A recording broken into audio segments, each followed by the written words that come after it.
to go ahead and get started. I'm one of those annoying friends that you have that's like always on time for everything. And you're trying to rush last minute. Well, I'm already there. That's me. I like to get started on time. So we'll go ahead and get started, especially because we have so much to cover tonight. So I will make this next 2.5 hours as painless as possible. Gotta get home and watch the Browns, right? I get laugh out loud on that one. Okay, well, as you all probably know, my name is Stacy Ross, and I have the pleasure of working with your sons and daughters in the class of 2018. And I really say that wholeheartedly because especially junior years where it really starts to get fun. Well, at school, you're not really so much at home, but just talking about life beyond high school and just all the exciting things that really matter. So thank you so much for sharing them with me. They are truly a delight. I really enjoy coming to work with each of them each day. So I will be speaking with you this evening about the same topic that I shared last week with all of the juniors. Okay, went into English classes and gave the same exact presentation that you'll see tonight. So you should be able to go home and give them a quiz, and they'll probably be able to answer all these questions for you that you ask them, that you've learned tonight. But I do know that what I really stressed to them was to keep their materials. You got the same exact materials that they got.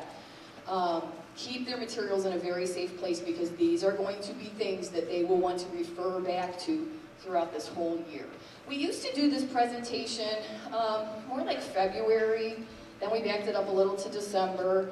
I decided to keep backing this up because I think it's something that is important to talk to them about right at the beginning of their junior year, because this process is one that really will take them all year, and I want them to be thinking from the beginning of their junior year how their grades will affect them, how their choices will affect them, so that we can make sure that we're paving that road for what they will experience after high school. So just to give you a quick overview of the materials that you have in your hand, the white packet I gave to all the students, and I said this is a large copy of all of the PowerPoints that we will be going through tonight, all the PowerPoint slides.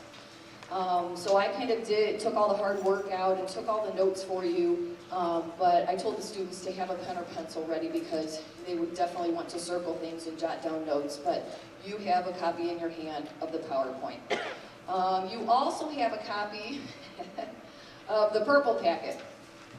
I promise you, this is actually half the size that they gave out a couple of years ago. So I'm doing better. I'm trying to get us to go more green. But I really do sometimes think it is important that students have something physical in their hands instead of always just electronic, so that they can quickly grab it whenever they need it and take a look at some of the resources. So the purple packet is, I call it the resource packet for you guys. I included this year a table of contents on the front, which follows on the back of the purple page, so that you can see how all these resources are organized. They're organized according to all the topics that we're going to talk about tonight. So a couple of times I will refer to some of the pages in this packet. I won't be going over every single individual page, but this is something that you can take home and have that your son or daughter also already has, so you have another copy with you. And then the green packet, so that you can see, this was the homework that I gave students at the end of the presentation that I did with them. So everyone probably by now knows about Naviance. Anybody not? Has anybody not ever heard of Naviance? It's okay. Don't raise your hand. So Naviance, as you guys know, is the online program that we now use in the guidance office that basically does everything that we already always did with students, but it puts it into an electronic format so that you have access to see all of the activities that we've done with your son or daughter. We'll go over and review the things that are already in there that you can go in and access. But this is the 11th grade homework in Naviance, and it centers around the college search process and just a couple of other things that I want to highlight with them. So we'll talk about that a little bit this evening as well. Okay, on to the PowerPoint. So when I spoke to the students, actually the first thing that I said to them was, I said, are you ready to plan the rest of your life? And they all kind of groaned and said no, and this kind of thing excites me. You know what, I take that back. It excited me until this year, I think, because My oldest is in 9th grade. So now this is all really hitting home for me. So I'm kind of sitting on the other side of that, not yet with you guys, but on the other side of that going, oh my gosh, this really is an overwhelming and big thing to think about. But what I'm trying to do tonight is really break this monumental topic down into very sequential steps for you, just like I did for all of my students, okay? So when I first met with them, what I said to them was, by the end of our time together today, what I want you to be able to do is to identify the career exploration process, the college search process, and start to make connections and be able to identify steps that you have to take to walk yourself through the career exploration and then also the college search process. I told them that I also wanted them to be able to understand college entrance exams, because this will be the big year for that. What's the difference between the ACT, SAT, when do I take it, and just some tips and tricks surrounding that. I also spoke to them a little bit about financial aid, and I told them, this year, I just want you to understand some basics surrounding financial aid. We will get into much deeper things concerning financial aid at the end of the junior year when I go back into the classrooms, and especially at the beginning of next year, because there have been lots of changes with financial aid and a lot earlier deadlines in the senior year. So we'll start talking about that more at the end of the junior year, but just some basics between loans, grants, scholarships, work study, what's the difference between all those, and how do I start to look for scholarships now. And then just be aware of the next steps that they need to take as a junior. Again, my whole goal is to kind of give them a checklist to start walking through this year, because it really will take all year. So in order to accomplish those goals, those objectives, we'll talk about career exploration. In fact, I told them we're really just kind of reviewing career exploration. The college search process, college admission a little bit.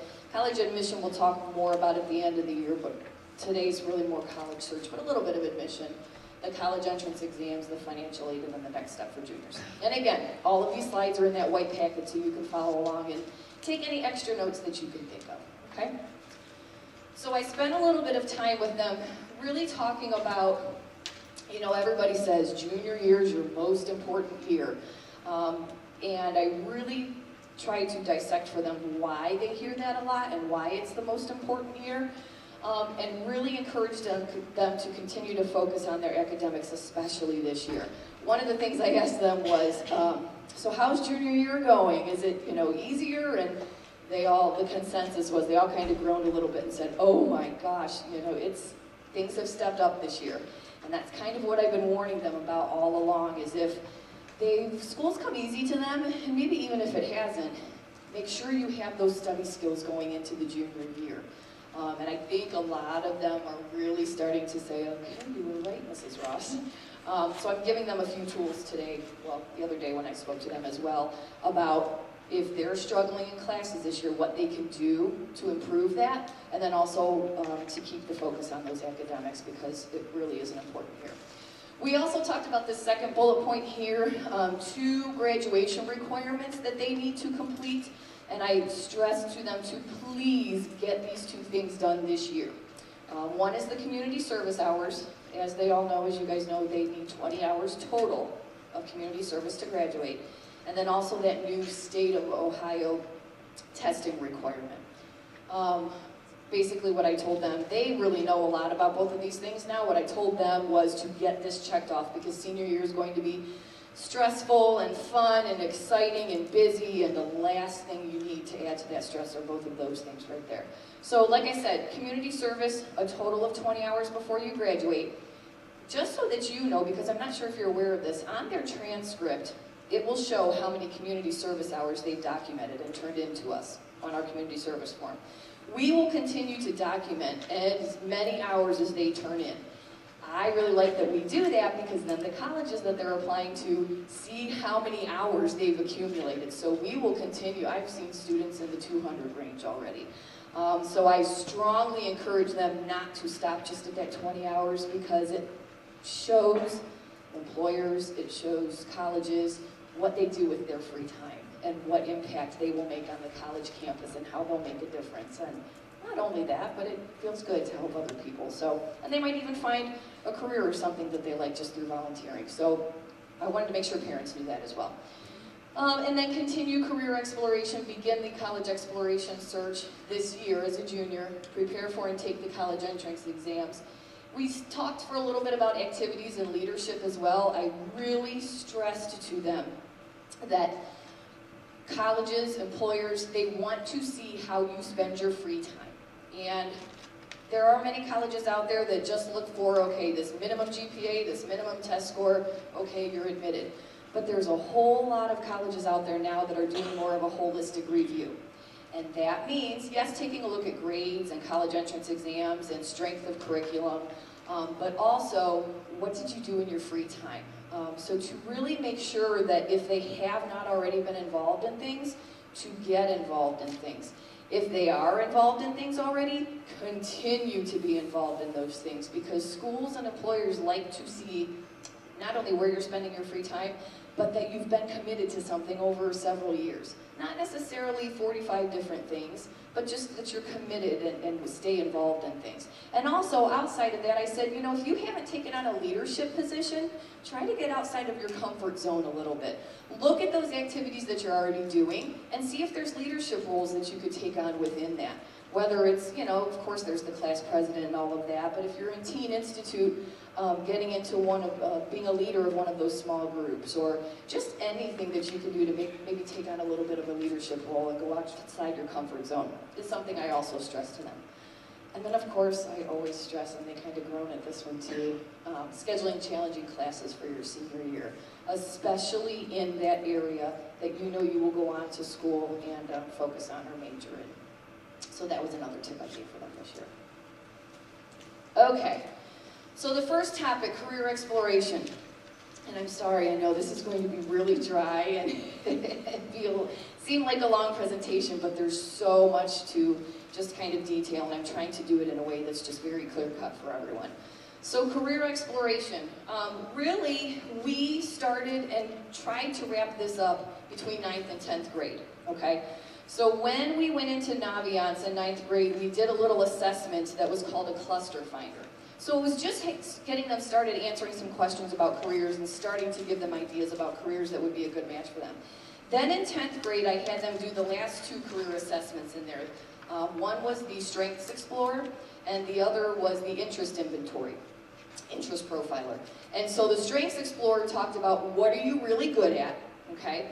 And the Interest Profiler talked about what do you like to do.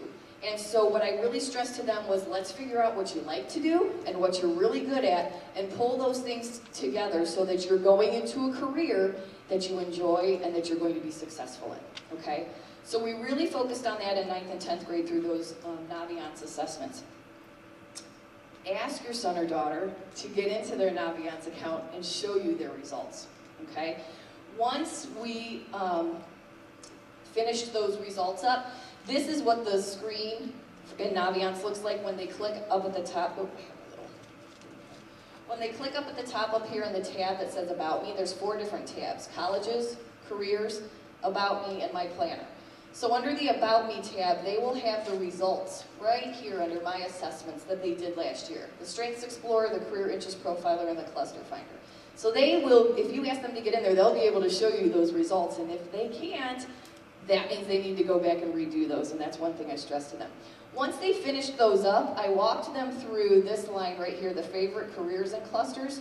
I asked them to take a look at their results and start to read through the clusters that it recommended for them based on their likes and strengths. Once they did that, I asked them to please, when they found a career that they really felt comfortable with or felt like they wanted to research further, save it in your favorite careers and clusters. And once they did that, that should all be in there. Once you click on that favorite careers and clusters, as it says in your packet, it will show you related career pathways that pull in both of those things, so that they really have a clear picture of a career that might be a good fit for them. Okay? So they can actually go into that section right now and start looking at related career pathways, and then also start to link that with college majors that will enable them to get started in those careers. And that's all in Naviance, and I've walked them through all of that. The other thing that I will point out to you, one thing I mentioned on a couple slides earlier was how the junior year can be much more challenging. I've sat with a lot of students already, and gone over this assessment that we did in 9th grade, this learning style inventory. In 9th grade, I had them do a learning style inventory to help show them how their brain best remembers information and facts, and then it gives them like a bullet point list of ways that they should study.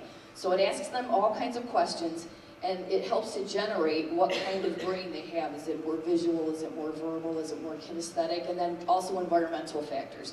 So that's one you can also ask them to get into if their grades aren't exactly what you would like for them to be right now.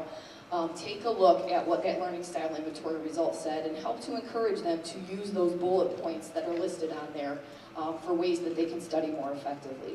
And I really told the students, I said, it's going to help you cut down on study time and increase your test scores because you're studying more effectively. So just a little side note, something that you can dive into with them. Okay. So after we reviewed all that career exploration piece that we've done the last 2 years, I told them, now you've got to start making those connections between careers that might be a good match for you and college majors, or what kind of education you need beyond high school to get started in those careers. And that's where we took our conversation next. The last thing that I did talk to them about the career exploration piece, however, was if it's still really gray or foggy and you haven't done all those things that I asked you to do or that we walked you through, or maybe you just haven't completed it, there's some things that you can do this year also to kind of help shape that and clear that up a little bit for you. And I didn't read all of these to them. One of the things that I did remind them of, actually 2 things. Did I just cut off?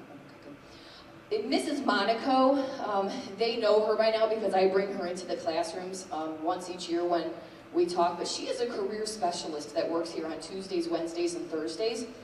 She's actually from CVCC, but she has sat down with a lot of juniors, anyone that's interested, and actually gone into those Naviance reports with students and helps to really dig in with them, like, okay, which are the careers that are a good match for you?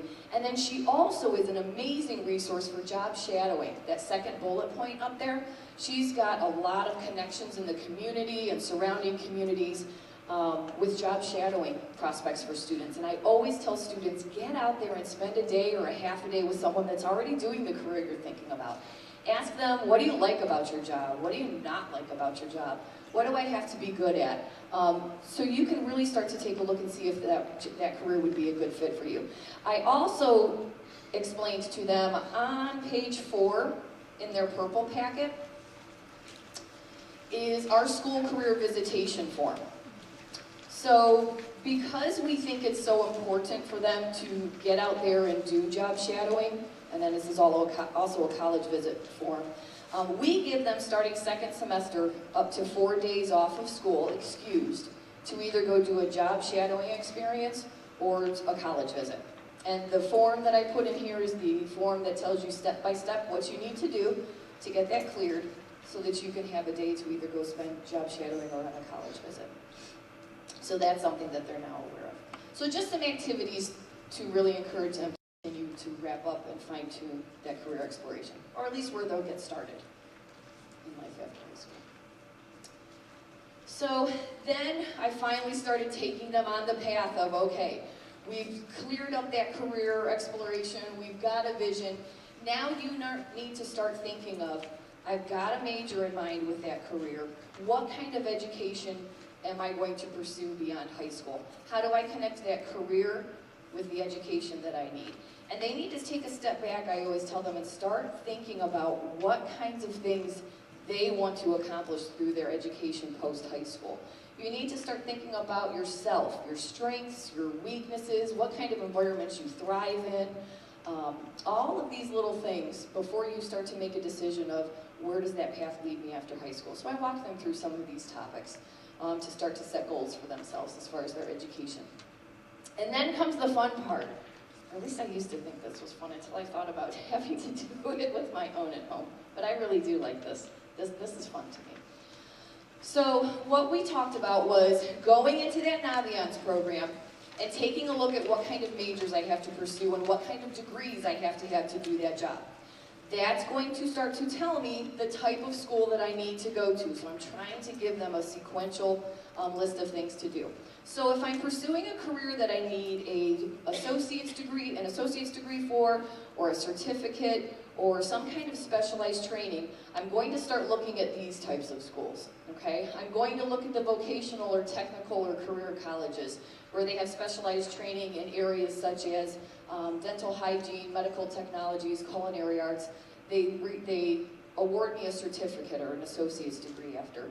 And I'm able to go out into the world of work and get a job with that associate's degree. Then that's the kind of school I'm going to possibly be looking at.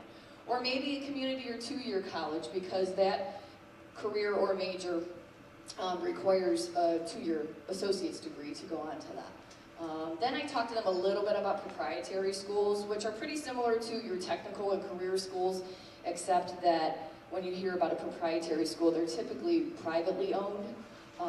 It's like your Brown Mackie, your American National University over in Stowe. So they're going to still give you those specialized degrees that don't require a four-year bachelor's degree. They're privately owned, so they typically tend to be a little bit more costly. But when you hear that proprietary word, I tried to get them to understand what type of school that is. So then you also have your careers that you've researched and that you know, okay, I have to have at least a bachelor's four-year degree, or maybe I even need a master's degree, which obviously is beyond that bachelor's. So we talked a little bit about if I find a career that I'm interested in and I know I can't get into that job until I have a bachelor's or a master's degree, am I willing to put in that kind of time and that kind of money into that? All questions that they just have to really sit and think about. So if I am working towards that bachelor's degree or master's, these then are the types of schools that I'm going to start researching. Obviously, your four-year state colleges in Ohio, you guys know these: Ohio State, OU, Akron, BG, Kent, all of those, which are typically funded by local and state governments. Obviously, a little bit of tuition and everything that you're going to pay leads to a bachelor's degree, multiple majors that you can choose from. Also, your private colleges. We talked about that this is another type of four-year school. We talked about the fact that they are funded not by the government, that they're funded by tuition and private endowments and things like that. Same thing though for your bachelor's degrees. I also talked to them a little bit about the fact that yes, private schools have a much higher sticker price than public schools. But one thing I want to caution you about is not assuming that you cannot afford a private school. Because while the sticker price, or the price that is advertised that students have to pay for tuition and fees, might be this, when you get down to it, private colleges tend to give out more in terms of financial aid, not necessarily linked to financial need, or not always linked to merit or grades or that kind of thing. So be careful, you know, if your son or daughter finds that college that they feel is the perfect fit for all their other factors, do a little bit of research, even if it is a private school, just to see what that true cost of attending that school is, because it's not always as high as the sticker price says. And then we also talked about liberal arts schools a little bit, and what would lead you to go to a liberal arts school. Maybe those degrees that give you more of a well-rounded, you're going to do a little bit of literature, a little bit of history, a little bit of languages, all of those things, and lead you to some degrees that open up multiple careers too. So we talked about liberal arts colleges a little bit as well, okay? The other thing that I did mention to them, I actually added this slide the last time I created this presentation, because I noticed that more students were thinking about, even if they needed a bachelor's degree, a four-year degree to start their career, some students, more and more students, I wouldn't say a majority, but more students were thinking about starting out at a two-year community college. Why were they doing that? The two things that I noticed most was either for financial reasons. They weren't ready to spend that money that a four-year school required of them, and they chose to start out at a community school. At community schools, you pay about half the price of tuition as on the main campus, and you're still taking the same gen ed courses that you would on the main campus. Much like the Twinsburg Kent campus here, and then the main Kent campus, tuition is about half the cost of the main campus, and taking the same exact classes. So some students thought about starting out at a two-year school just to get some of those gen ed requirements done because of financial reasons.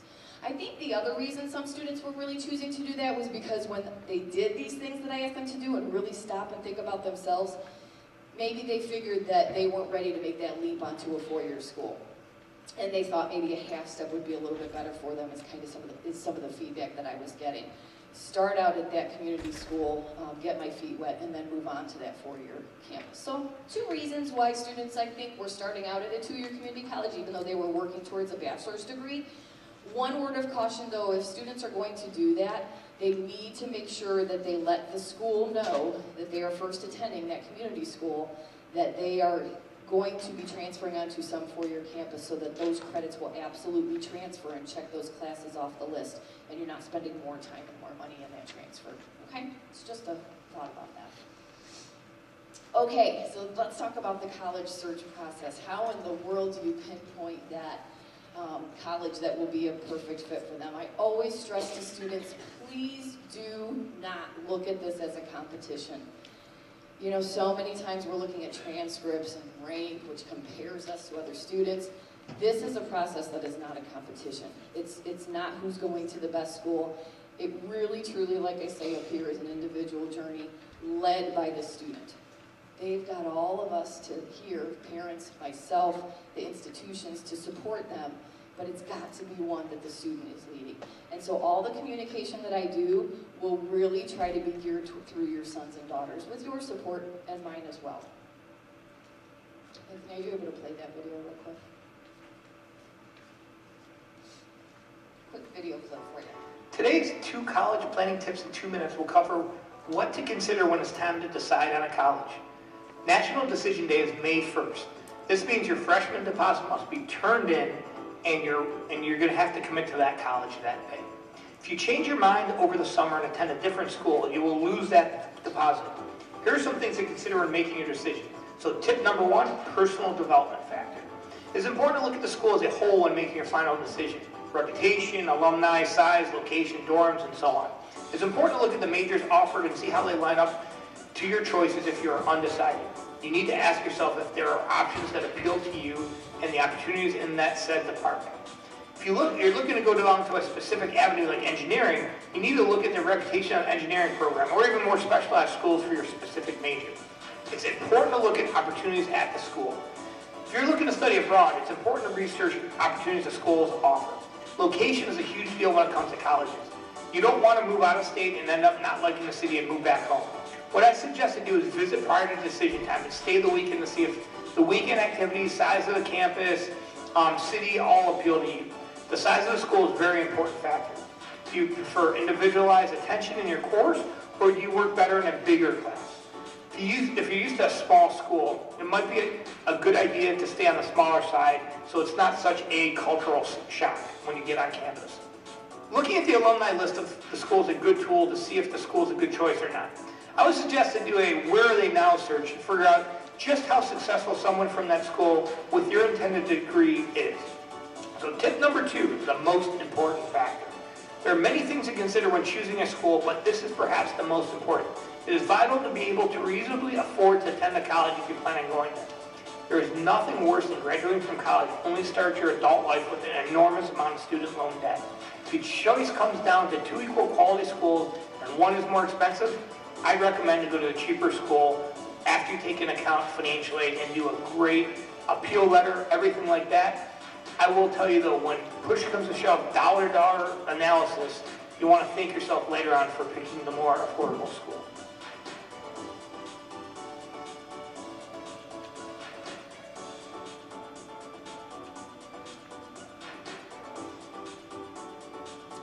I actually really like these little clips. I just found them this year. It's the 2 and 2 is what it's called, number 2 in number 2. Just quick little video clips. Oh, not Trump. Thanks,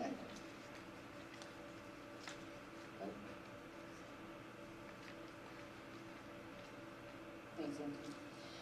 Just quick little video clips kind of makes the big picture look a little bit easier. So the reason I like that clip is because it gets you started thinking about, okay, what are those factors that are important to me? And this is what I really tell students to first sit down and do before you jump out there and really start to look at schools, because there's over 3,000 schools in this country. How in the world do you figure out which one of those 3,000 schools is that right fit for you?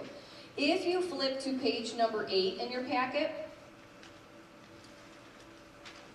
in the purple packet, I'm sorry, page number 8, what I tell students is you have to stop and think about what's important to you. And this just gives them a little bit of an idea of things to think about. You know, I tell them, think about location. Are you one of those students that you know you want to stay close to home? And then some of their eyes get big and they kind of look at me and I go, okay, do you want to go really far away from home? Think about that.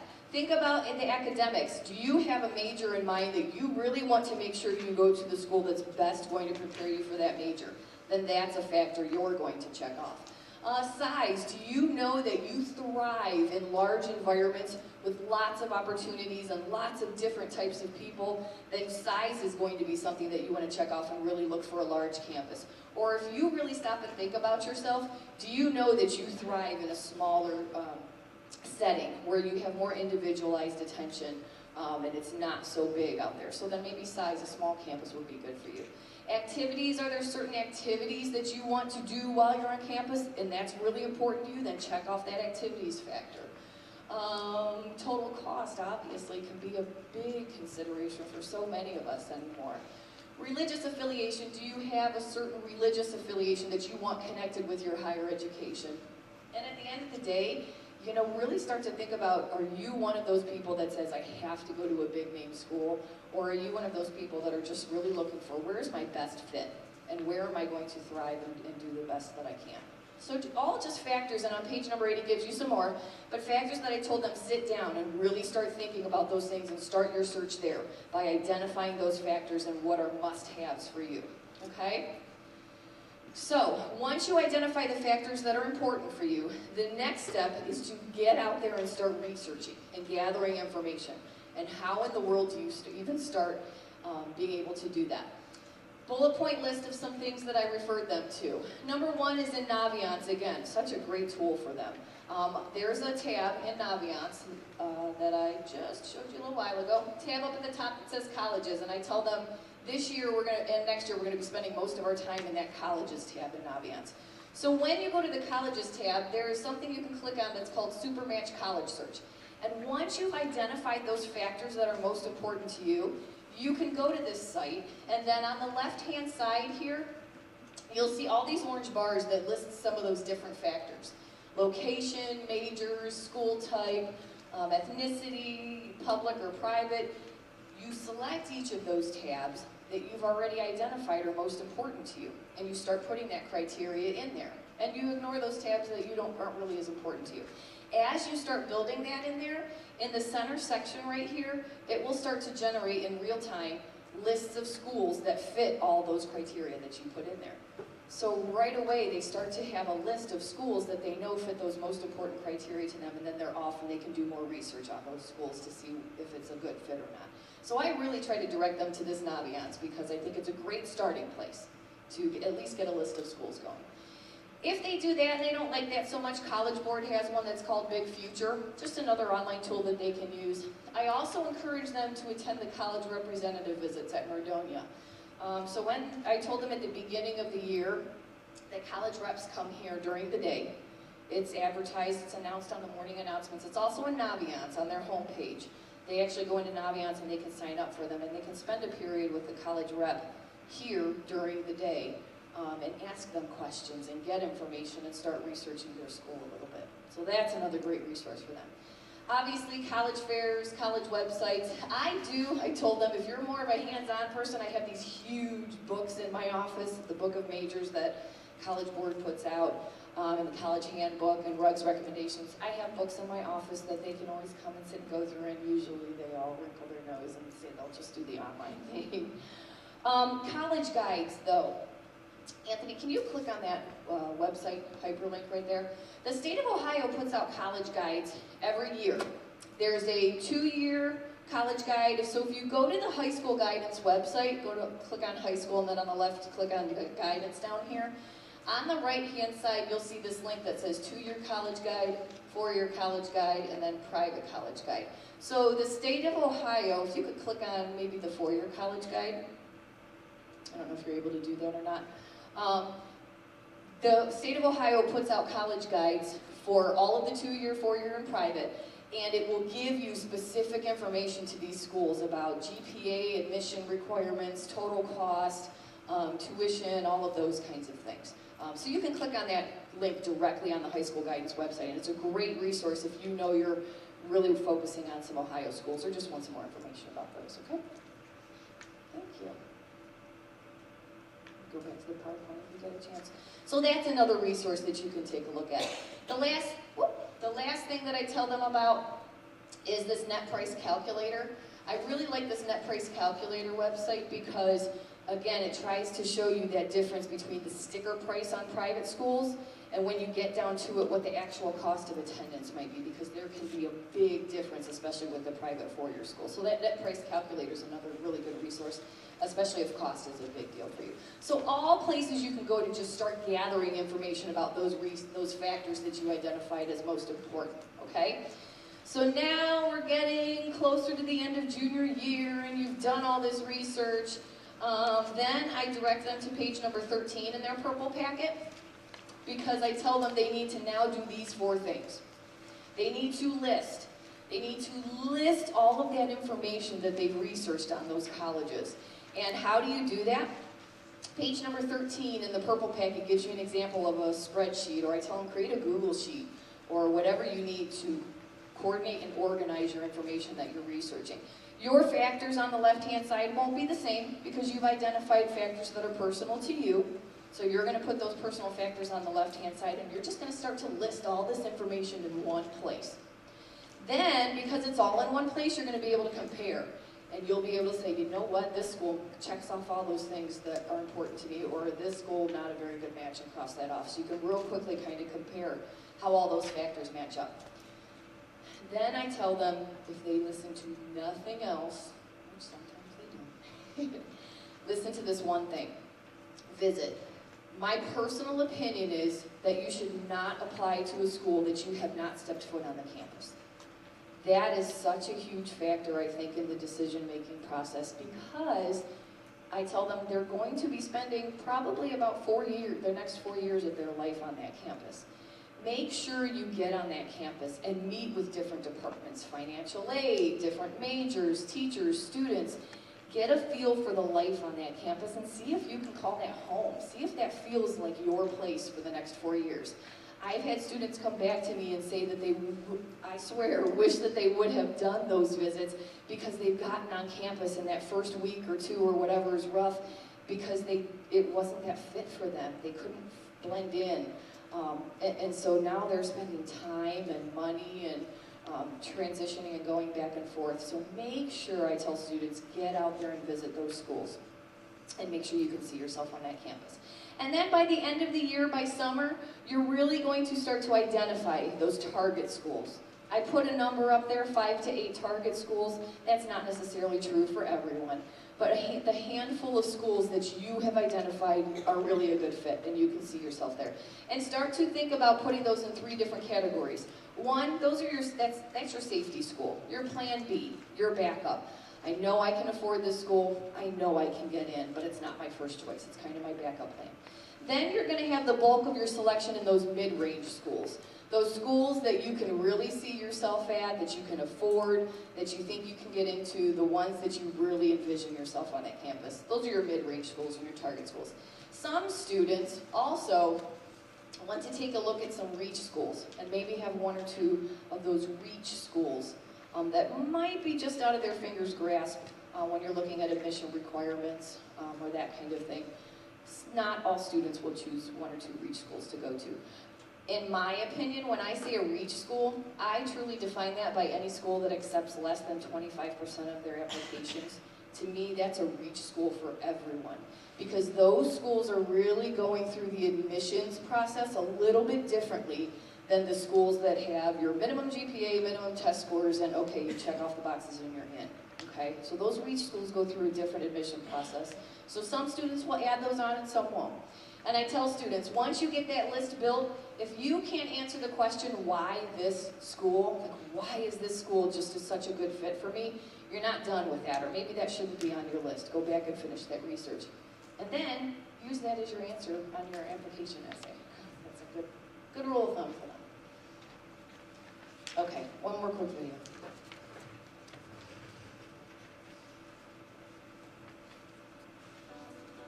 Hello, today's 2 college planning tips in 2 minutes is geared towards rising juniors and seniors and making the best school list possible.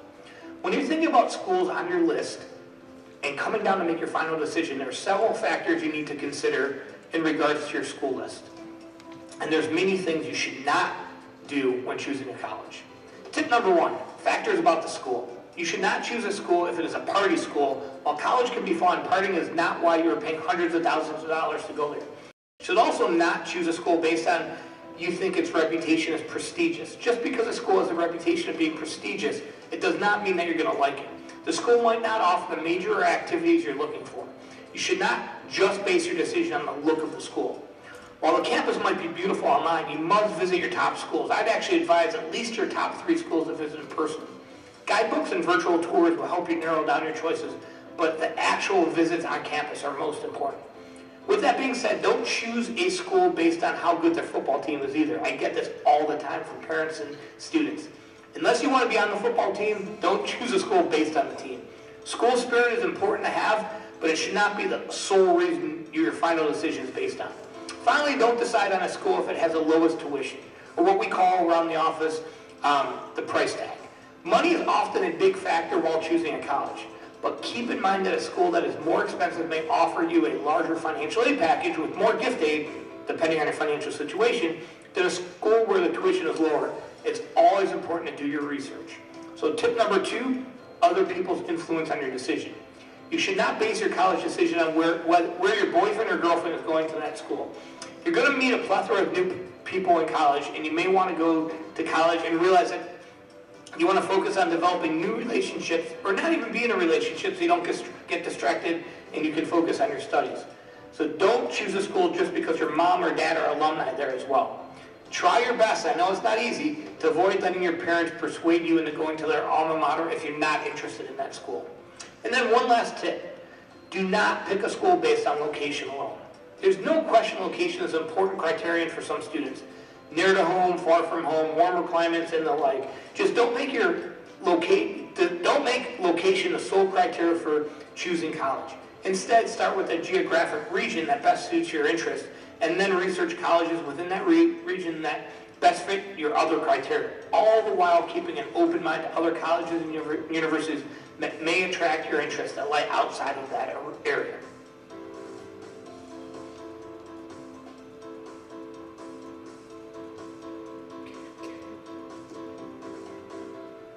So I was just talking to one of my students over here, and they told me that they actually went into that Naviance and did that Super Ranch College search, and he was saying he was surprised because it opened up some schools that he never would have thought of in a million years. And who knows, one of those schools might be that school that he really finds as his best fit, and he thrives, and so, I don't know, I just get excited about things like that. Okay. So that's really the college search process that I walk them through, is every single one of those steps. So I tried to put it into a sequence that really helps them get to the bottom of how I find that perfect school. The next topic, before we talk about our last one, college admissions. I said I don't spend too much time talking about college admission this year because it's really the search process. But things to keep in mind, you know, I gave them their transcript, every year I give them their transcript at the beginning of the year, so they can see what colleges are going to see when they fill out those applications. So they know that the top 3 things that schools are going to start looking at is their grades, their test scores, the strength of their curriculum. Did they take courses that challenged them and prepared them enough for college? Those are the 3 things that are going to kind of open that door to that potential college. If they are looking at more selective schools or even competitive majors within a school, then these are some other things and other steps that they're going to have to think about in the college admission process as well. An essay, like I said, those extracurricular activities, I'll talk about why those are so important in a minute here. Letters of recommendation, obviously teachers who know you well and can really, you know, they don't want a teacher just to say, oh, they participated in this. Well, they can read that on their resume. Why are they successful in school? Tell a story about them. Those are the kinds of teachers you want to think about picking. Counselors, obviously, if there's extenuating circumstances that maybe there's a reason why grades fell off one year, that's something a counselor can really explain. Or extenuating circumstances could mean just anything that makes you a little bit different from other students, to kind of explain some circumstances. This one, demonstrated interest. When I go to meetings with college representatives, which I've probably gone to at least 15 of them already this year, I'm hearing more and more that they take a look at demonstrated interest. It's kind of a newer thing that I've been hearing over the last couple years. What does demonstrated interest mean? It basically means, how are you, the student, demonstrating to the school that you really are interested in them and that they want to be there? And they're starting to consider this more and more. Are you coming to campus visits? Are you going to the college rep visits when they come to your high school?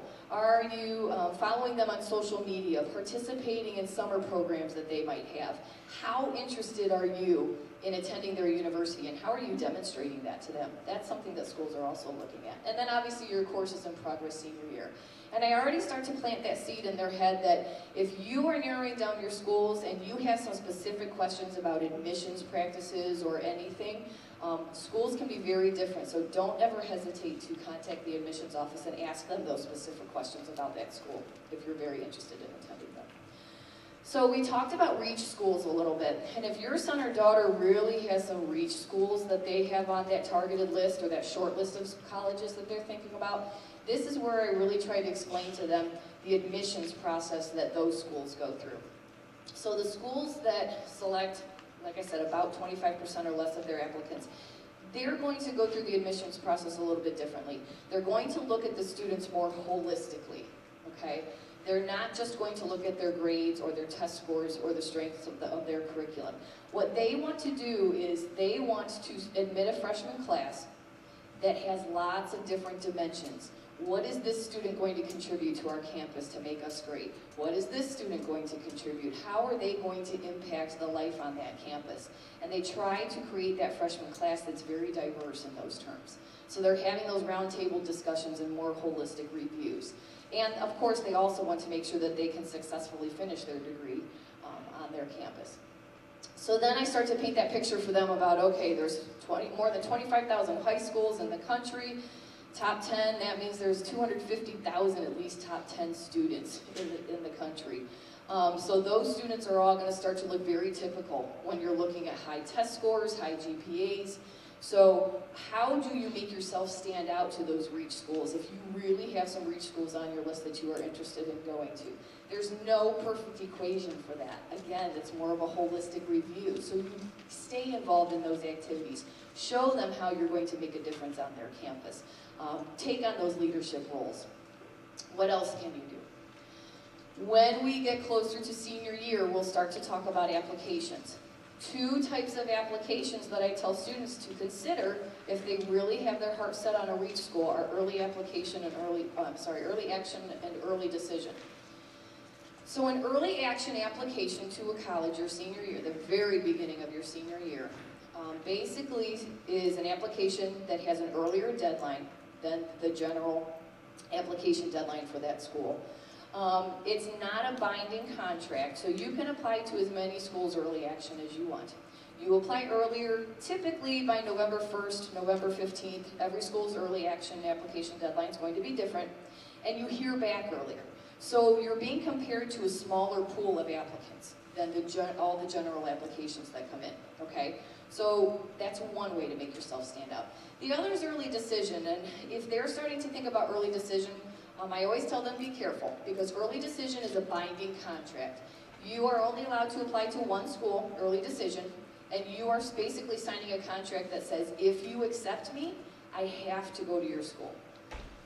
Gets a little tough if you're very concerned about the financial piece of it, because many times you won't have that financial information back by those early decision deadlines and responses. So I tell students, you better make sure you are 100% sure you want to attend that school and can afford that school no matter what, if you're going to apply to your reach school for early decision. Okay? So I just start to talk to them about different kinds of applications and things that can make them stand out. Also, make sure you know your college, and if it's a reach school for you, maybe they have higher expectations than just the standard state of Ohio four-year college core minimum requirements.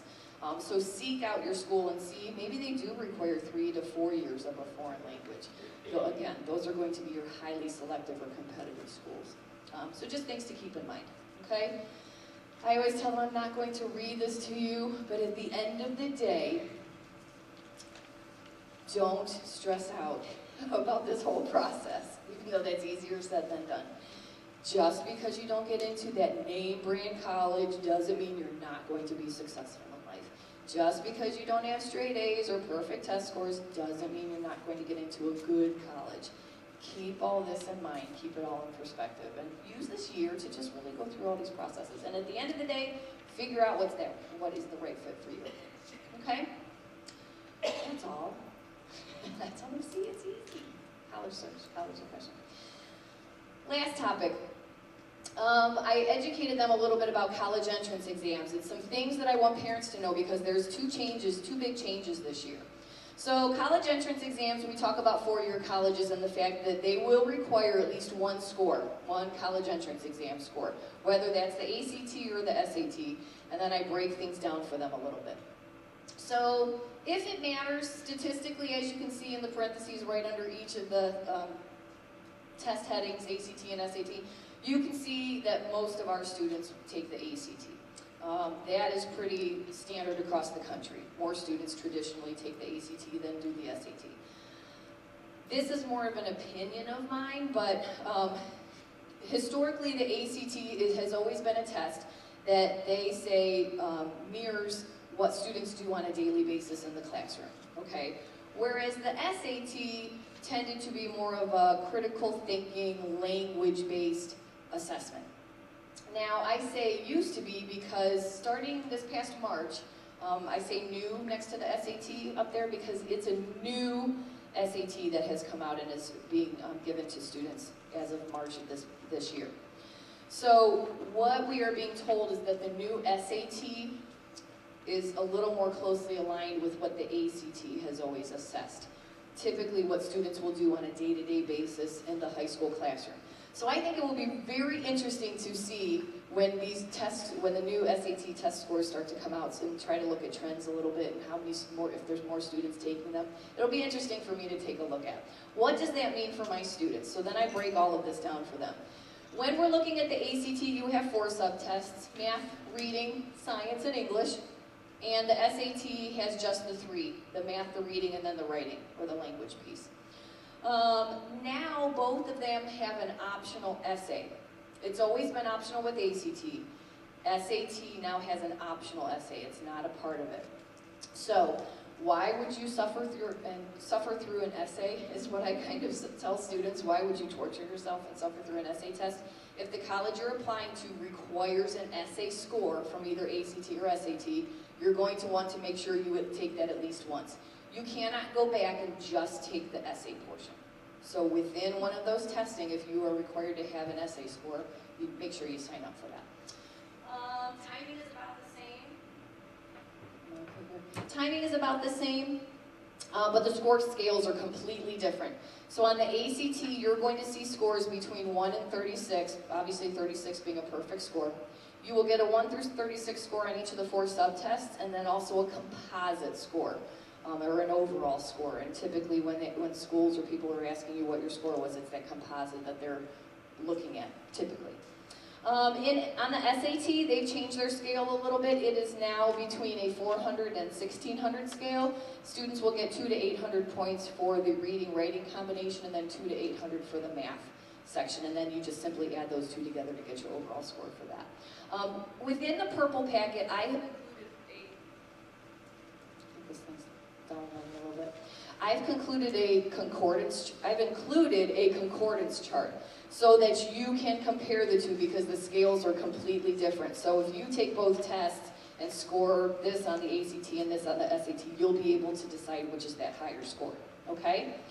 I give them a little bit of breakdown about each of the subject tests, the timing, and then obviously the cost you can see is a little bit different there as well. So then we start to focus in on, okay, what are the suggestions? So my suggestion is to start taking these in the spring of your junior year, so this coming spring.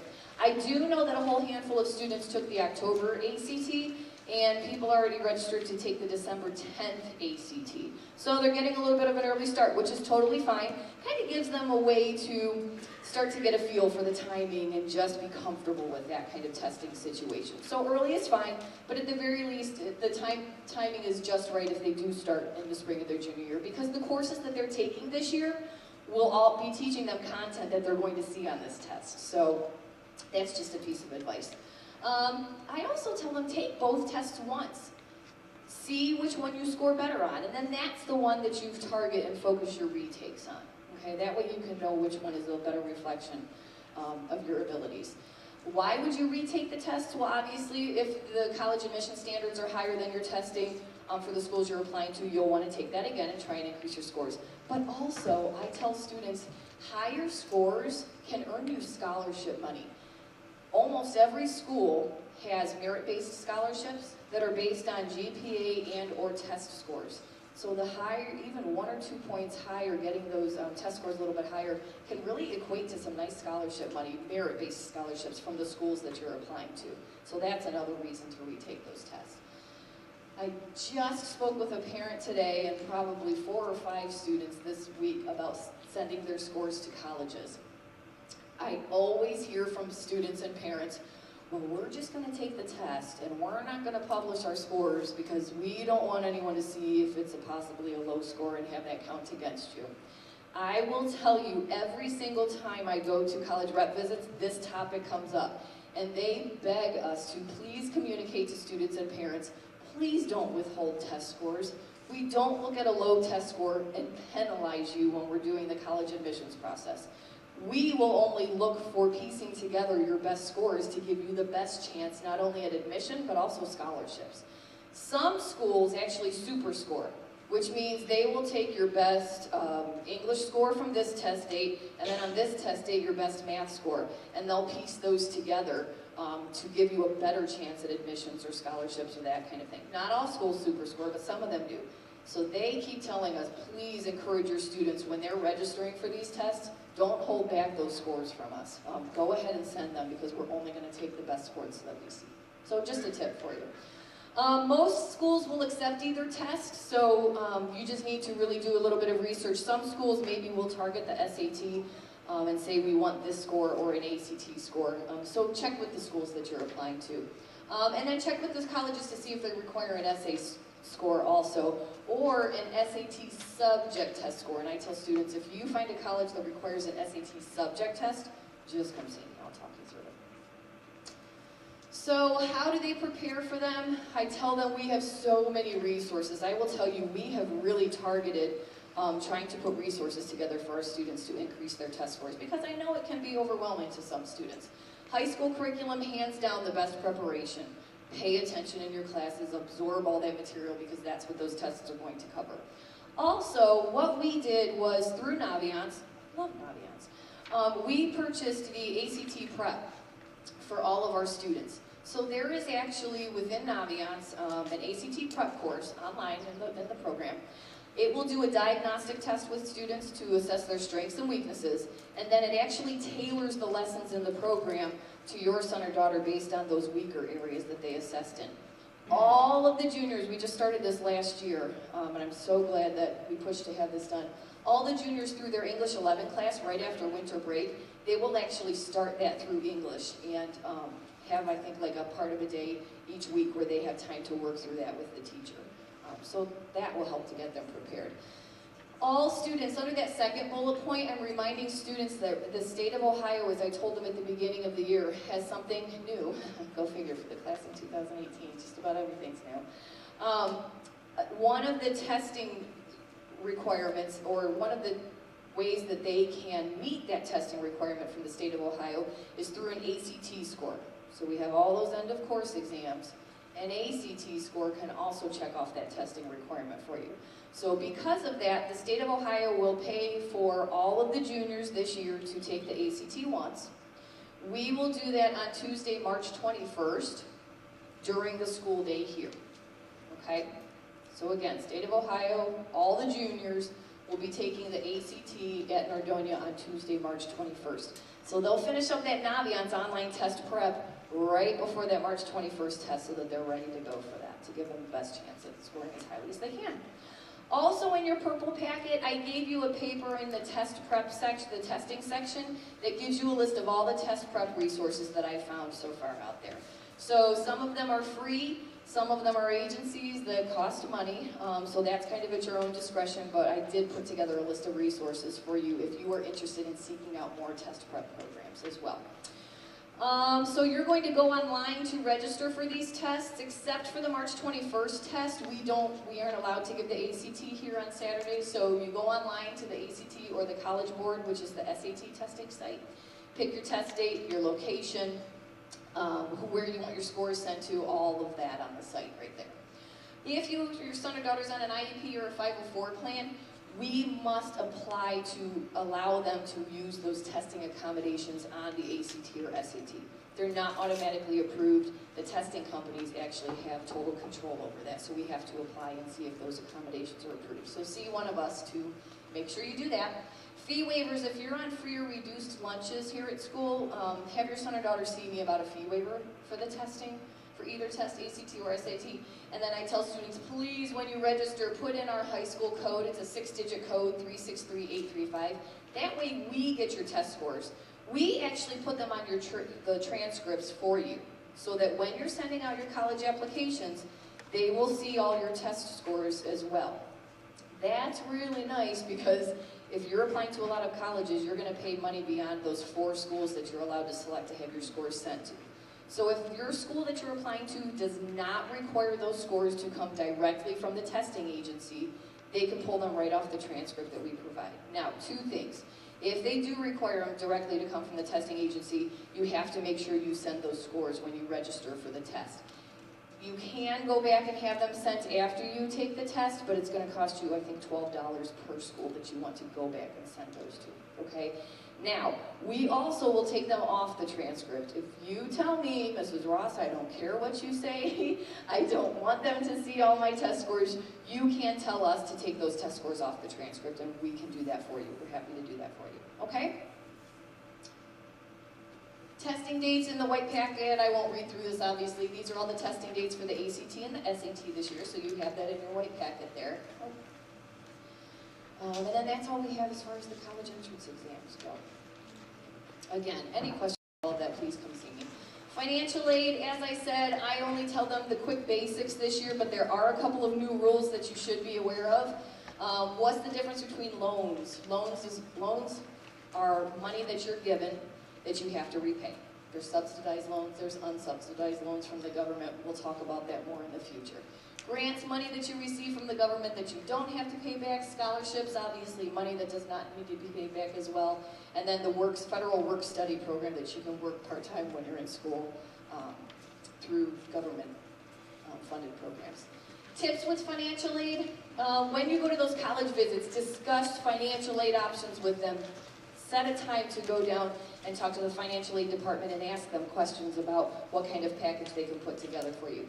Everybody should plan on completing the FAFSA within the priority deadline, which is different for every college. The FAFSA is the free application for federal student aid. The deadline, or the opening date for this, has now changed with this year's senior class. It used to be that you would fill out the FAFSA starting January 1st of your senior year. They have now bumped this up, and starting this year with these seniors, October 1st was the first date that you could start to fill out that free application for federal student aid.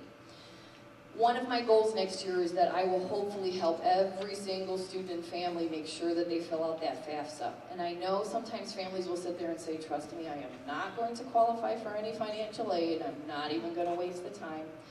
One caution I do have for you on that, though, is I have seen things happen before between that start of your senior year and the start of college, situations with families and financial situations that happen that you don't expect.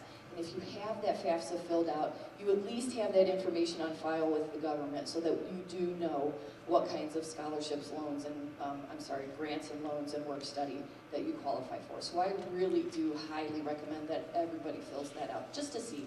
So new starting date, October 1st of your senior year. So we'll talk about that more as we get closer to next year. Scholarships, I really stress to students, you better be following me on Twitter. Even if you don't have a Twitter account, you don't get on that kind of thing, make one and just follow me. I am always searching for scholarships that juniors can apply for right now. A couple weeks ago, I posted an article about scholarships that actually go unfunded just about every year. And they're not always based on grades. They're not always based on financial need. Some scholarships for like left-handed students, or there's one like a duct tape scholarship, whoever designs a prom dress out of duct tape. So there's scholarships out there for everything under the sun, and lots of them go unfunded because people don't apply for them. So I tell students, follow me on Twitter. Get onto that account. I've sent out an email about raise.me. That's a really interesting new way for students to start to connect with scholarship money. All they do is go in and create an account, and I've sent them all the link. And they start to put in their accomplishments. What classes have you taken? What are your grades in those classes? What activities are you involved in? I actually have my 9th graders doing this already. And it starts to connect you with money with all the different schools that are registered with raise.me. So you can start to see a tally of how much money you're getting for those grades and everything. So if you have 9th graders out there, get them connected on that too, because it shows them how much their accomplishments can pay off. So it's a really, really interesting website. Your workplaces, all these different places that they should be out there now looking for scholarships, because there really is money to be had already. Every time I talk to them, I tell them, if you are planning on playing a sport in a D1, D2, or D3 college, get on those websites. You have to be cleared. You have to meet their eligibility standards. I tell them all the time to get registered for that. So then I just kind of put it into a nice little checklist so that they know what the things are that they have to be working on this year and that they should be working through. Honors diploma, last couple of things just to check off your list. If your son or daughter is really working towards an honors diploma, I told them make sure they're signing up for the right classes senior year so that they can attain that goal. These are the standards. These are also in the student handbook so that they know that. And then I started to give them a little glimpse of senior year and what that's going to look like. So senior year, we're going to start to try to have that goal of November 1st to get all those college applications out. That's why if you spend the time this year doing all that research, it will be so much less stressful going into that senior year. You'll have those decisions made, you can grab those applications, and I'll walk you through the whole application process. But November 1st is a great deadline to have for yourself because you're going to make priority deadlines in terms of financial aid, early decision, early action deadlines, all of those kinds of things. So November 1st is a great target date. You can read through the other thing I already talked about at FAFSA in October of your senior year also, but just things that we're going to be focusing on during the senior year. And then I kind of walk them through those objectives again and just say, okay, so do you have a better feeling, a better picture of what all of those objectives were that we talked about? I actually had them do a pre-survey and a post-survey, and it was interesting to see their the differences in their feelings between the knowledge that they had and all those. Parents, this one's for you. As hard as it seems sometimes, especially with those students that aren't always the one taking the reins and running with these things that we tell them, that I tell them, that you tell them, I really truly try to impress upon the students that this is their journey, and we are here to help them, we are here to support them, and we are here to get them going and guide them through the process. But it's their journey, it's their life, and they have to help to figure out where's that perfect fit for them. So just a couple of tips and information for the parents out there. And I'm one of you now, so I feel your pain. Naviance, I just reviewed with students what that homepage looks like. There's a ton of links on the left-hand side to all of those important things we talked about, like test registration sites and everything like that. So that was just a review for them. And then that's it. It's that easy. Thank you for coming. Thank you again for sharing your sons and daughters with me. This year, I will be calling them all in individually, now that I've given them all these steps, to really talk about, okay, where are you in that career search process and where are you in that college search process, so that I can start to get an eye and get a feel for where they are and what they need, and that's what I'm here for. So please email me, call me, if you need a little nudge or a little help, or if your son or daughter needs a little nudge, or if you need some help, I am always here for you. I tell my students, you know where I live during the day, so come see me. Thanks for coming, and I really look forward to helping you guys through this whole process.